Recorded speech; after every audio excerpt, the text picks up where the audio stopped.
কিশোরগঞ্জ জেলার আজকের এই কর্মী সম্মেলনের সংগ্রামী প্রধান অতিথি, বারবার তারা নির্যাতিত জননেতা, জাতির ক্রান্তি লক্ষ্যে যিনি বারবার ভারপ্রাপ্ত আমির হিসেবে দায়িত্ব পালন করে জীবন ঝুঁকি দিয়েছেন, আজকের সম্মেলনের প্রধান অতিথি সাবেক সংসদ সদস্য সংগ্রামী সিপাহ থানার জননেতা অধ্যাপক মুজিবুর রহমান বক্তব্য রাখবেন।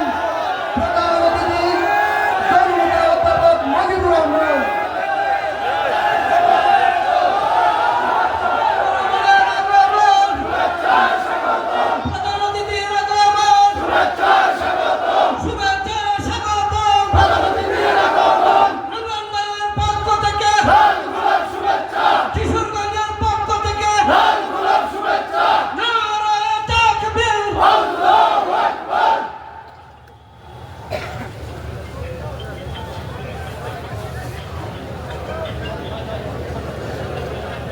আলহামদুলিল্লাহ ওয়াসসালাতু ওয়াসসালামু আলা রাসূলিল্লাহ ওয়া আলা আলিহি ওয়া আসহাবিহি আজমাইন।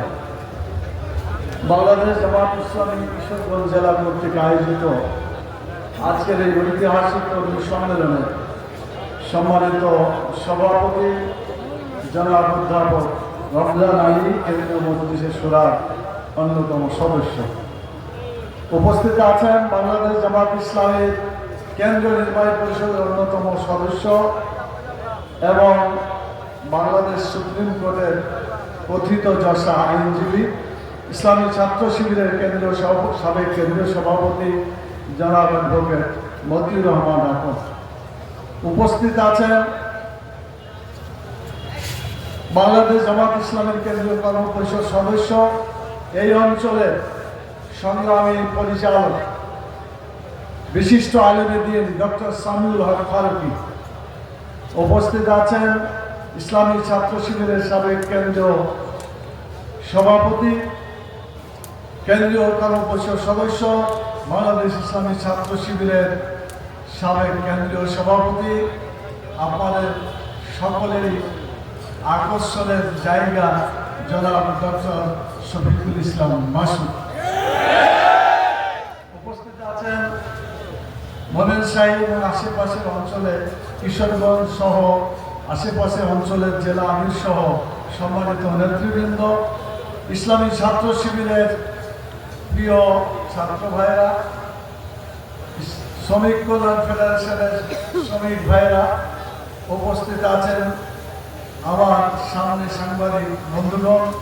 আজকের এই ঐতিহাসিক কর্মী সম্মেলনের প্রাণ পুরুষ আজকের ডেলিগেট ভাইরা, আপনাদের সকলের প্রতি জানাই আসসালামু আলাইকুম ওয়া রাহমাতুল্লাহি ওয়া বারাকাতুহু।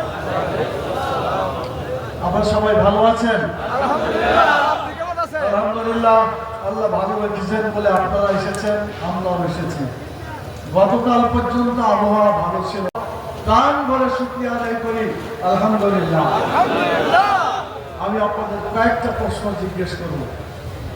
যারা রোদে কষ্ট করছেন বা কষ্টে বসে আছেন দীর্ঘ সময় ধরে, এই কষ্ট আর জাহান্নামের কষ্ট কোনটা বেশি কষ্ট বলেন তো? জাহান্নামের বেশি কষ্ট।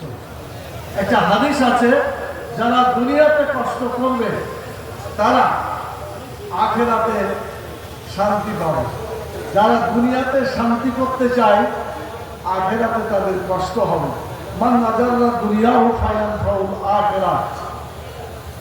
এই হাদিসটি আল্লামা আব্দুর রহিম তার হাদিস গ্রন্থে এনেছেন। দুনিয়াতে কষ্ট, আখিরাতে লাভ। দুনিয়াতে লাভ, আখিরাতে কষ্ট। আপনারা কোনটার লাভ চান বেশি বলেন তো? দুনিয়া না আখিরাতে? আরো জোরে বলতে হবে, কোথায়?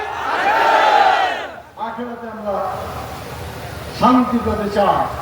তো দুনিয়ায় যদি একটু কষ্ট হয় তাহলে এটাকে মেনে নেওয়াই ভালো, যাতে আখিরাতে আমরা শান্তি পেতে পারি। মুহাম্মদ রাসূলুল্লাহ সাল্লাল্লাহু আলাইহি সাল্লাম দুনিয়ার জীবনে তিনি শান্তির পিছনে ছুটেছিলেন না ইসলাম কায়েম করার জন্য দুঃখ কষ্ট দিয়ে তার পথে চলেছিলেন? কোন পথে চলেছিলেন? দুঃখ কষ্ট তার জীবনের সাথী ছিল।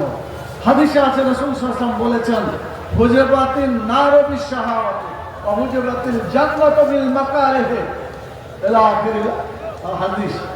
রাসূল সাল্লাল্লাহু আলাইহি ওয়াসাল্লাম বলেছেন, জান্নাতকে ঘেরাও করা হয়েছে দুঃখ কষ্ট দ্বারা, আর জাহান্নামকে ঘেরাও করা আছে কামনা বাসনা দ্বারা। আপনার কোন জায়গায় যেতে চান? জাহান্নামে যেতে চান? আমরা জান্নাতে যেতে চাই। তো জান্নাতে যেতে হলে দুঃখ কষ্ট নিয়ে আখিরাতের জন্য লড়াই করতে হবে, যে লড়াই করেছিলেন মুহাম্মদুর রাসূলুল্লাহ সাল্লাল্লাহু আলাইহি ওয়াসাল্লাম।